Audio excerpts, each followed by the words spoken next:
We'll guide you through how to edit images on Procreate. If you find this helpful, don't forget to like and subscribe. People search for this tutorial because they want to improve their photo editing skills in Procreate Pocket and make their images look more professional. Many users need simple, step-by-step guidance to adjust lighting, color, and sharpness properly.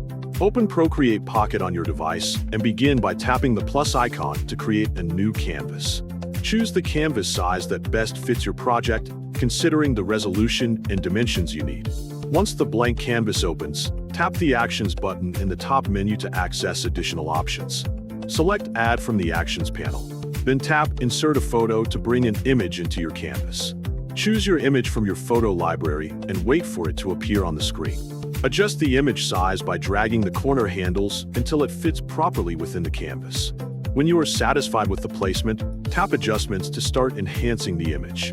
Select Brightness and increase the brightness slightly to make the image clearer without washing out details. Tap Hue/Saturation and raise the saturation slightly to enrich the colors. Adjust the hue only if necessary to correct or improve the overall tone. After that, tap Color Balance and add warm tones to the highlights to create a pleasant glow. Then add cool tones to the shadows to introduce depth and balance. Tap Sharpen and apply light sharpening to enhance fine details without making the image look harsh. Create a new layer above the image and set this layer to Overlay Blend mode. Choose a soft airbrush and gently paint soft white highlights over areas where light naturally falls.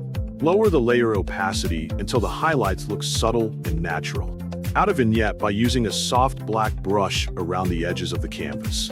Reduce the vignette opacity so the darkening effect remains gentle.